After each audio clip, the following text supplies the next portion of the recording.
Well, hello and welcome to today's video. In a minute, you're going to get to sit in on a conversation that I had recently with a lovely coach who has got some incredible wisdom to share about the importance of intimacy and relationships, especially for those of us who are women who are busy running our own businesses and who have maybe neglected those all important intimate relationships in our lives.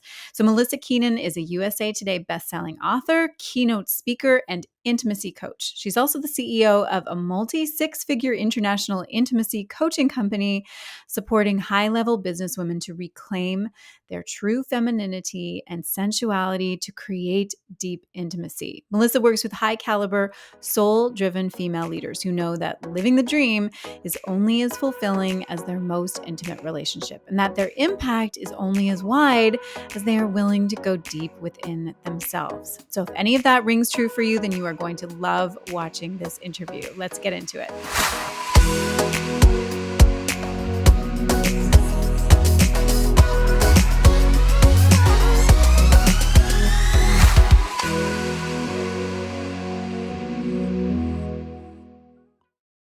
All right, today I am very excited for my conversation with today's guest, Melisa Keenan. Welcome to the show, Melisa. It is such a pleasure to have you here.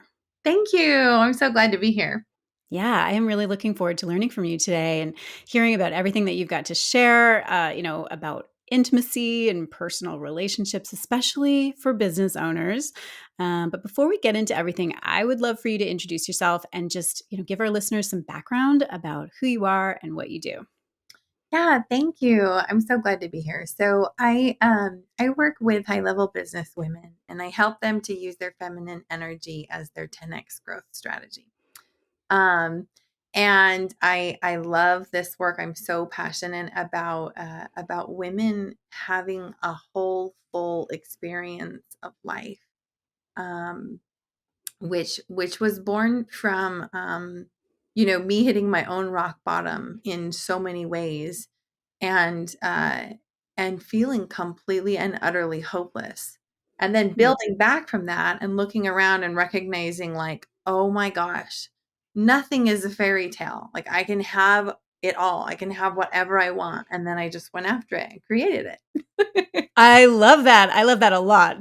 Actually, that sounds like a lot of yes, a lot of the philosophies that I have too. So, and it's just so funny though, not funny, but how often it requires a rock bottom, right? In order to have that just big shakeup and perspective change. So, okay, well, tell me a little bit more though. Like, tell me a bit more about that journey. Like, what was the pathway that led you to doing this work that you're doing now? So there's kind of two threads that I follow. One is the relationship with money, and the other is the relationship with my husband and family. Um, and I was raised in a really tumultuous childhood, lots of Hmm. abuse and drugs and addiction and all kinds of stuff. I ended up living with my aunt and uncle from 12 to 18, coming from, having experienced a ton of pain. And then I jumped right into a marriage very young. I have a strong faith. And in my religious practice, there's a lot of emphasis on family. So it was like, regardless of the fact that everything inside of me says you can't trust people, you should, marriage is a fairy tale. Having a happy family, didn't work out for you. So you probably shouldn't do it again. I was like, I believe. And I jumped right in at 20 years old. My husband and I got married, started having Mm. children right away, had our first daughter at 21. Wow. So young, Wow. right? And we were both in college, we both graduated. We kept pursuing different business endeavors. Just brutal, right? Because you already don't have a lot of money at that age and stage in your life, and we're having children, and we're going into debt for these business endeavors and having them just fail one after the other. So painful. Um, and then about 5 years into our marriage, I discovered that my husband had some really deep seated issues that he had kept hidden from me our whole marriage. Mm. Addiction, and that meant lies, and that felt like the deepest betrayal ever. And so I came to the point where I asked him to move out. I had 3 kids, ages 4 and under, And the baby was 2 months old. I was like, what the crap am I doing? I'm still in my 20s. I have 3 kids. And I thought that, like, I was, I'd put all my eggs into this basket and it was blowing up just the way that it had my whole childhood. Right. Mm, And so I came to this place where I was like, I don't care what my husband does. I don't care what other people do around me. I was not born to live a life of suffering. I just know that there was something in me. And so I started working on myself. It was like, regardless of what happens in my marriage or whatever, the story with money has been up to this point, I'm going to go and I'm going to find my happiness. And, that all sounds so glorious, right? My husband moved back in 2.5 years of us trying to come back together and having it blow up and then kind of going, okay, go back to your own lane. He's working on him. I'm working on me. And we're raising these sweet children. oh, And wow. to finally come to the point where we both, looked at each other one day and it was like, oh gosh, I didn't know that this kind of connection existed. Hmm. And that's, through that whole journey, I had met a lot of women who were going through similar things to me, women who had been cheated on, women, just so many different marital, like heartbroken situations. And I was like, these women need to know that this is possible. And so I find it so fascinating because we tried to do the money thing first. And life taught us, like, you have to have you solid and your relationship solid if you want to make the money stuff successful. And I don't, I see people do it the other direction all the time. But I do think at some point, if your relationship stuff is out of whack, it catches up to you and it can Mhm. destroy businesses. Like, it happens all the time. So, Yes. so I learned a big lesson in that journey. That's amazing. I mean, and thank you so much for sharing all of that because I mean, I'm sure to distill it down, sounds like it was quite an epic journey, but to distill it down into just a couple of minutes of story. But yeah, I mean, that sounds absolutely life changing and certainly brought you to where you are today. And actually, fast forward to today, tell us, what are you doing now? Like who are you working with? And yeah, I sort of got hints of it, but tell me a bit more about who you help and what are you helping them with now? Yeah. So now I run a 6-figure corporation Nice, amazing. where I serve high level business women. And it is that same philosophy. It's business women they know they have to invest in themselves and they invest in a lot of business stuff, right?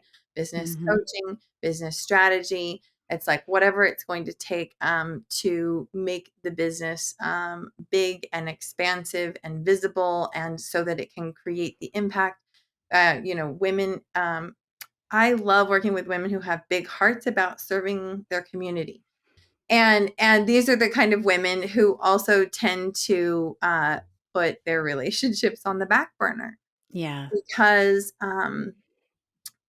there's so much at stake. It's like, if I'm going to make, an weigh an investment decision, I know most women are going to invest into masculine strategy, masculine business structure stuff before they invest in their heart, their self care, their love, and what happens is we end up with this huge imbalance.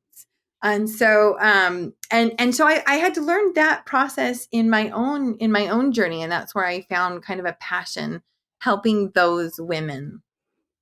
I love that. Okay, that's great. So, I mean, because it came through your own journey with your husband, but now you're able to bring that wisdom and everything that you learned and helping other women, high achieving, driven business owners who have been putting their relationships on the back burner. And I'm sure that many of our listeners can relate to everything that we're saying. So, okay, well, let's talk about intimacy. I would love to know, what are the things that, like the top things that keep business women and entrepreneurs from having a great, intimate life for themselves and their partners. So, I think a couple of different things come into play here.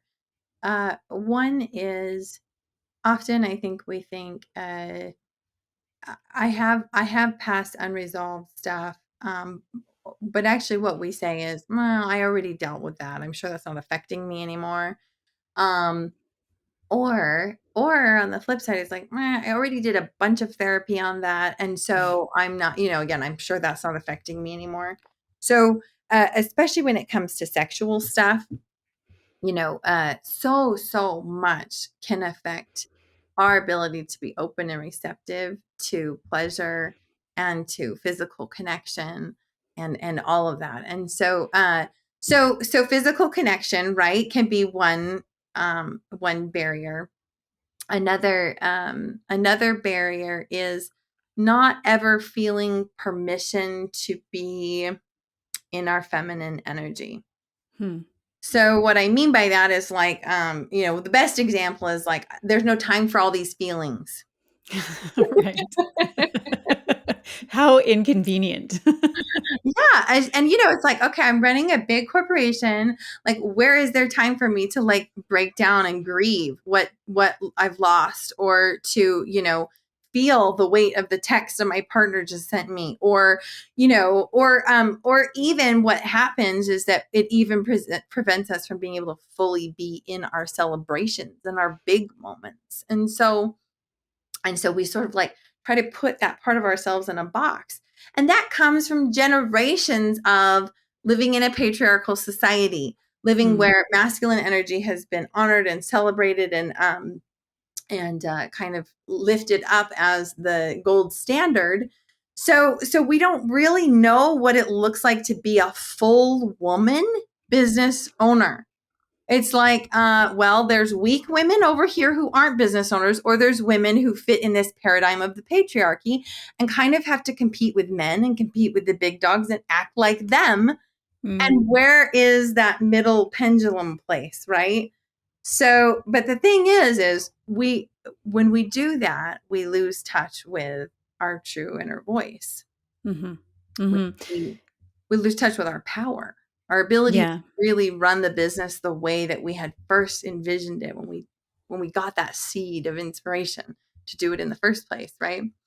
So that prevents us, right? All this cultural stuff that's like everywhere that maybe we don't even recognize. We're just fed it every day. Right. Exactly. Yeah. You typically, we don't even recognize it because it's so pervasive. Like it's just so part of the culture and it's just so out there. And I mean, in terms of, I was also thinking as you were talking in terms of role models, like it's really hard to find examples of women who are running their businesses and having a rewarding, fulfilling, beautiful family life too. Like that, those things are, it's really hard to find mentors and role models who are exhibiting those more feminine traits. And I'll say the last thing that I see very often is kind of tied to the other two. True intimacy, I define as into me see. I didn't come up with that, but Hmm. I love that. I think it's so accurate. We think of intimacy, we think of sex, but it's so much more. It's all these things, and it's really about seeing into ourselves so that others can deeply see into us. And so then we can deeply see into another. You'll never be able to feel as intimately connected to someone else as deeper than what you've gone into yourself, and vice versa. So we feel this loneliness. We want people to be in this with us. We feel like I have to do everything on my own and whatever. But the catch 22 is we're the ones putting up those walls. Um, Yeah. so I see that a lot. There's a fear of intimacy. People are like terrified, and it's actually so beautiful. It's always that cliche, right? Like the tiger in the closet, and it just keeps getting louder, and it's scratching at the door, and then you open the door, and it's like, okay, it hurts. It's not great, but the tiger is never as big as we say, or as we think it is. Yeah, that's so true. I love that. And I love that definition of intimacy. That's very cool. I am curious about this, and I'm sure that my listeners are curious and dying to know, in fact, too. But I would love to know, like, how much do you focus on sex as an intimacy coach? Like, what is that like for you? So I would say probably all intimacy coaches approach this differently. Mhm. But I come from a very conservative background, and I look at sex as absolutely sacred. So like I yeah. So you're not gonna end up coming into a container with me, and we're not gonna explore your polyamorous relationship. Like, I'm not gonna be the person to support somebody with that. I just think monogamous, committed relationships are so beautiful.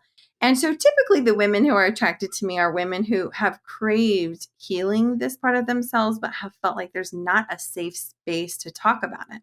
When they Mm. talk with their girlfriends, it kind of gets trashy, right? It's like, well, I didn't want to like dog on my husband, or I didn't, whatever, right? Yes. Or we make light of it, we make it a joke, but really inside there's like deep stuff that we're like, but I actually don't know. Maybe sometimes we don't even want to Google it because we don't know what we're gonna find, right? It can Mm. be scary. Um, but we actually do end up focusing on it more than you might think.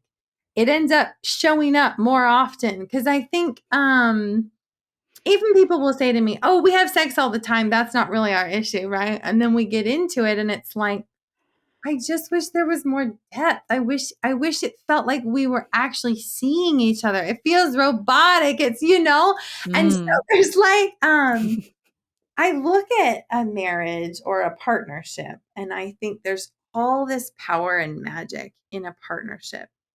And so I'm always kind of asking people, are you harnessing that? Like, do you feel that there's all this power in your partnership? If you don't, all that means is you haven't learned how to tap into it.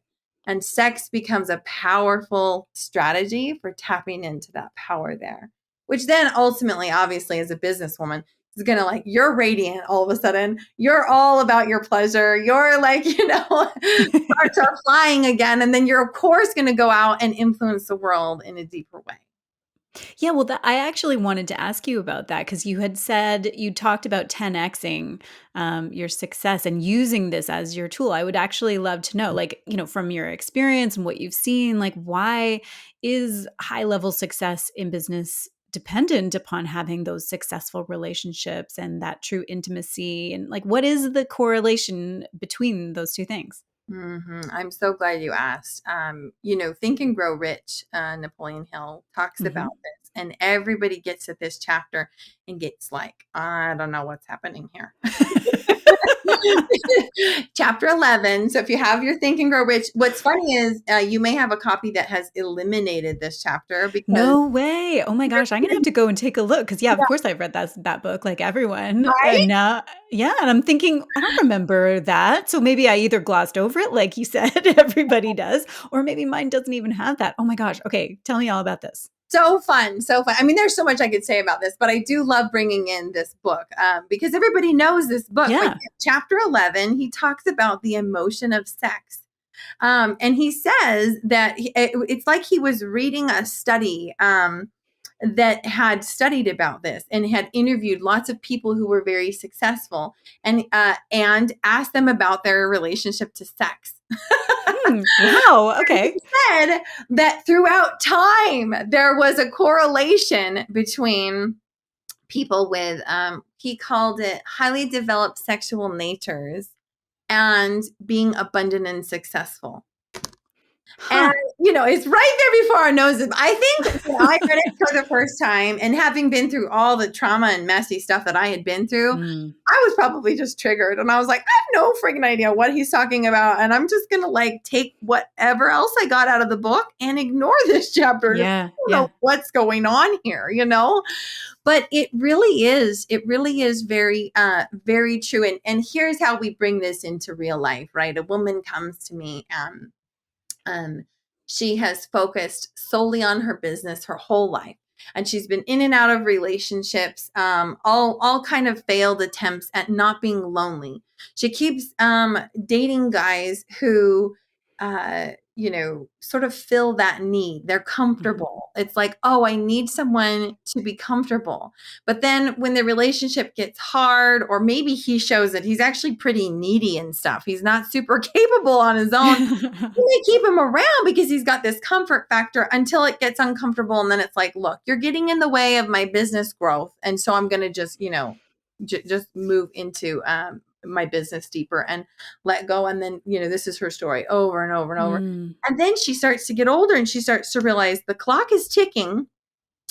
I'm mid 40s or I'm into my 50s and I'm worried now. Like maybe I'm not going to be able to grow old with someone because I've had these priorities this whole time and I'm not super happy with the guy I'm with now. And sometimes she cannot break out of this mentality. Mhm. After living this way for this long, like we know that we're not compartmentalized beings as women. And I look at someone like that and I think, and then she comes to me and she's got this checklist, right? Like these are Yes. all the things that he needs to fit. And I just can't find someone who, like hits all these things, right? And I'm like, when was the last time you had a vulnerable conversation with somebody you dated? Well, I don't really do that, right? When was the last, and so what ends up happening is she loses all her fulfillment. Mhm. And Mm. at the end of the day, we have to ask ourselves, like, what's the point? What's the point of all the business success and even all the people you're helping if you aren't truly happy in your heart, in yourself? It's a good question to ask, and I don't think that we ask it nearly enough of ourselves, right? Because it's just and it's so easy because it's just head down, keep going, keep building, growing, doing the things, doing, without ever lifting your head up and saying, "Well, what is the big purpose here? Like, why am I even doing this if I'm not happy?" So Mhm. I love that you help women to really connect those pieces together for themselves, and that it's not just about focusing on building your business, but it's an and kind of thing. It's not like either I work on my relationships or I work on my business, but really by working on both, you get to elevate both. And what's super cool, and so sometimes I'll get a woman will come to me and she'll be like, well, I know I need to work on my marriage. Like I've been focusing on my business so long and now our communication is super like strained and we're just not as close as we once were. And so this year I will work on my marriage. And I'm like, ugh, like doesn't that just feel heavy and awful? And I think that sometimes, again, when we're so business oriented, we're in that masculine energy space all the time. We just start to look at everything in our life as a checklist of things and people that need us. And the Hmm. resentment builds and builds and builds. And it doesn't, it doesn't have to be that way. Your business can be in service of your joy. Your clients can even be in service of your joy. Your husband can be in service of your joy. Your kids can be in service of your joy. It's just a matter of shifting the perspective. Hmm. So when women start working with me, typically what happens is they start, first it's kind of this scary process. It sort of can feel like I'm guiding them off of a cliff into the dark. What are we doing? But they just start to feel more and listen to their heart more. And they start to, even people who have done a lot of personal development, a lot of the consciousness and mindset world is also masculine oriented. It's like task oriented. Like you need to kind of like lasso your ego and get it to conform to your higher vibe or to your up level or whatever. It still is very masculine. A lot of times we still bypass this ability to be intimate with ourselves. Right. So she comes in, she starts doing this work with me. She starts to feel her feelings more. She starts to listen to her heart more. And then she starts to see things differently. And it's so fun because, a lot of times women will completely rearrange how they have done things. They start to see possibilities that they just weren't even able to see before because they like pull their heart out and they're like, okay, how would you do it? Right. Yeah. So a lot of my clients hire and delegate more in their teams. Um, Mm. they come in and they're like, "Oh, now I see that I was still holding on to this thing that I should be doing, or or this gap over here that I've been avoiding, or whatever." They start hiring more support. They start hiring more support in their home. um and then a lot of times they become more relationship oriented. So a lot of times women will make more money because they're just taking more time to listen to their intuition that says, hey, you should reach out to so and so today, and tell them about what you're up to, right? And it's all of a sudden leading to sales. Mm. So many things like this happen. Then, it's fun too when she's married, because she starts to shift into this, really, it's her goddess energy. And I actually believe that, like, she's finding her true self, and she starts to shift into that. And a lot of times the husband will be like, wow. And I had a client once, her husband bought her a Tesla right off the lot when he Wow. previously had not bought her any gifts of any kind for years. And I Hmm. had another client, her husband spent around 10K on her one Christmas. Again, when he previously hadn't bought her gifts in years, and she had like kind of like harped and complained and like, you, why don't you buy me gifts? And I don't feel cherished or whatever. She starts doing this stuff in her goddess energy, and just money just starts flowing in, and opportunities start flowing in. And what we find is, and this is, I believe, what's happening in a bigger scheme in our society, in the world right now, is the masculine way of doing things served us, but it's not serving us the way that it used to. It's not working the way that it used to. And it's harder. It's actually way harder. When you have felt like your business is like pushing a boulder up a hill, Hmm. and never reaching the top, it doesn't have to feel that way. So they start to tap into this feminine, and it's like you become a sorceress. Oh, I love that. Yeah. Right. You create what you want. I love it. I love it. That is so good. Um, I'm finding myself feeling really curious about your story, Melissa, like just a little bit more about your own business, because of course, like many of my listeners are in the process of building their coaching businesses, and you clearly have a very successful coaching business. And I just wonder if you'd be willing to share a little bit about how you yourself built that success. Like, was there anything that you did in particular that helped you or made a big difference in your trajectory of your business? Yes, let's see here. What would I say has been, so I was born, I think, blessed with, and I'm using these words very strategically, Mhm. sensitivity. Like, I am a feeling person. This is why I do what I do, right? Mhm. I'm a feeling person. I actually can't compartmentalize. When I used to live in masculine energy so much, I was miserable on Hmm. antidepressants and suicidal thoughts and ideation. And, really, like, I cannot live and exist like that. And so, throughout my business journey, because as a businesswoman, we are like, just put into this whole patriarchal thing, and we have to, women like me, who yes, I have a strong willpower, and I'm actually really good at doing what people tell me to do, and I prefer that. It's easier. It's way harder to sit and listen and dig into my intuition, right? But when I do that, I'm not fulfilled and I'm not happy. And so this has been the key through my whole journey, is learning business tools, business strategies, certainly taking certifications, all kinds of stuff like that for client fulfillment, and how to really help people get from A to B. And but learning sales calls, learning how to generate cold leads and all that kind of stuff, right? Learning the how.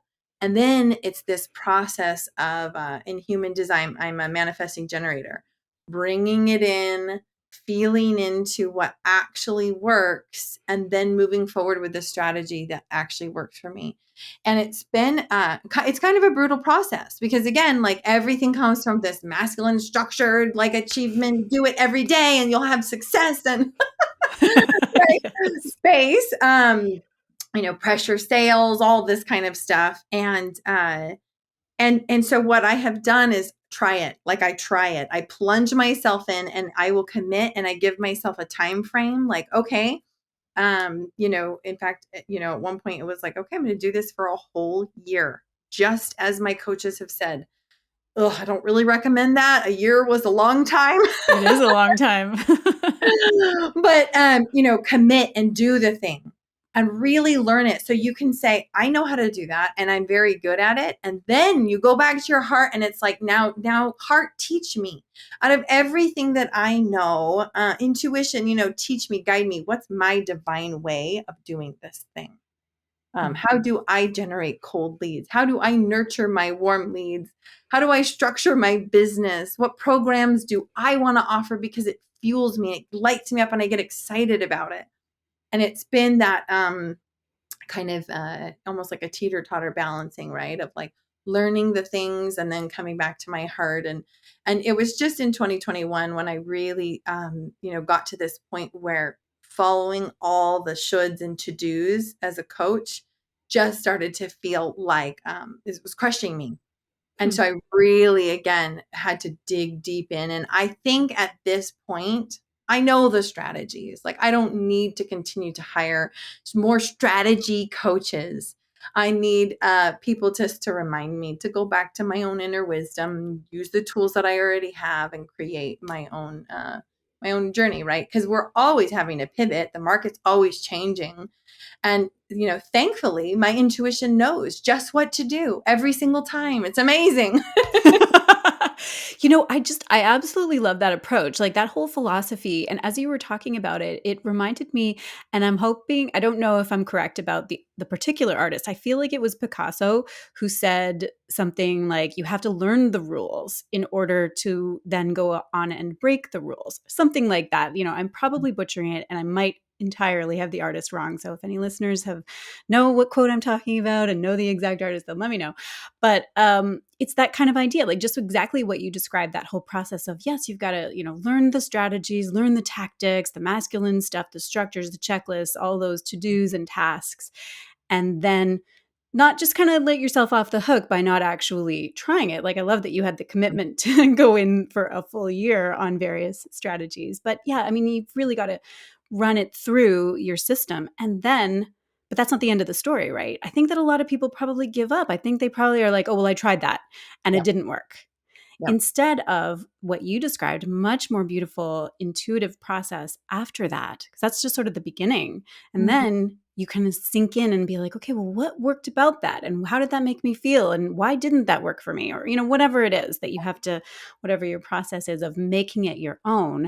And then you can break those rules and go off script and do your own thing, because you have gone through that learning process and discovery process. I love that.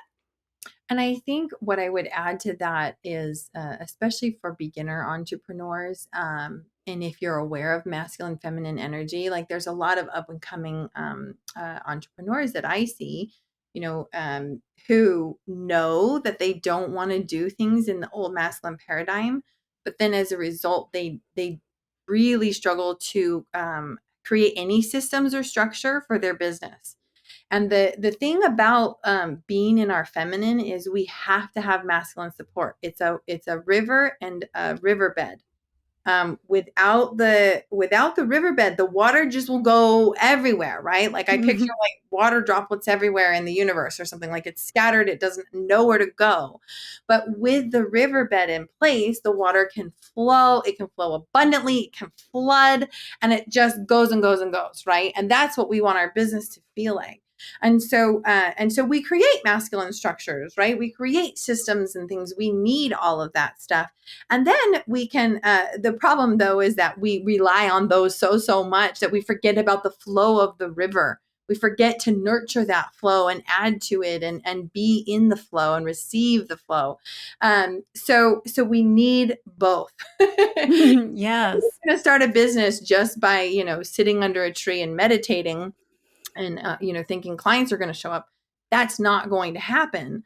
But when you create the systems and structures and then you don't go sit under the tree, you're making it way harder for yourself. So it's Right. both. Yeah, I love that analogy. That's perfect. The river and the riverbed. That's really great. This has just been such a great conversation, Melissa, and I can see that we are just about out of time.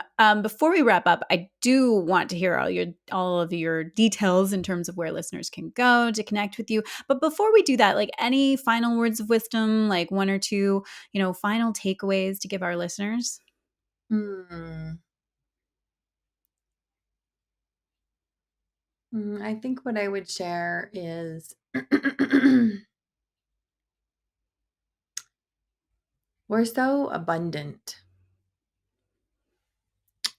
I think that especially as women, we feel like we have to reach so far to be something that we're not, to be successful, and to prove.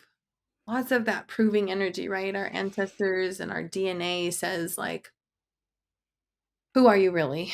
And Mhm. so we feel this intense pressure to go out and serve and help, and it's got its light side and it's got its shadow side. And the truth is, like, all of that abundance is already right inside of us. It's actually in our stillness, in the spaces in between, when there isn't a big success happening or there isn't a lot of noise or chaos. It's right there. And if we don't feel that, all that means is that we haven't done whatever's needed to heal and clear away the space so we can feel that abundance in the spaces in between. Because it really is ours. It is who we already are. Mm. That's the perfect note to end on. That was just beautiful. Thank you, Melissa, for sharing that. And thank you for sharing so many just pieces of wisdom and just so many beautiful ideas to send us out into the world with. So, I mean, like I said, though, before we go, tell us where we can go to learn more about you and your work and connect with you. Yes, please come to my website, melisakeenan.com. And I have a free intimacy guide there that is a beautiful way to just get started in your own process and journey. Certainly, I love talking about this, but what I love even more is people sharing from their own heart and hearing what's inside of your heart, your intimacy and your journey. And so this begins you right away into, kind of like, here's a situation. What am I feeling? What am I valuing? What is this guiding me towards? And then how do I actually create intimacy with another person about this situation? So I definitely recommend go in there, get a copy of the intimacy guide, and that will bring you into my email list and stuff to keep you up to date with what's happening. And then I also run a free women's community. It's called Women Manifesting Intimacy, again, for high level business women who want a space to be their whole self, not their compartmentalized business self. So you can look that up, Women Manifesting Intimacy, on Facebook.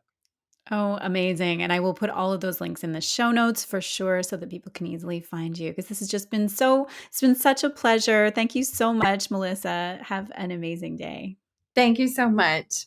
I hope that you enjoyed watching that, and I hope that you are feeling freshly inspired to pay attention to what is happening in your personal life and what's happening in your relationships. I would actually love to know what your one big takeaway was from today. So let me know in the comments below, and let's have a conversation. Now, this video was, of course, focused on your intimate and romantic relationships, but there's another kind of relationship that's worth talking about, and that's the relationship relationship that you have with other women in your community, your fellow health and wellness entrepreneurs and your peers and colleagues, basically your tribe.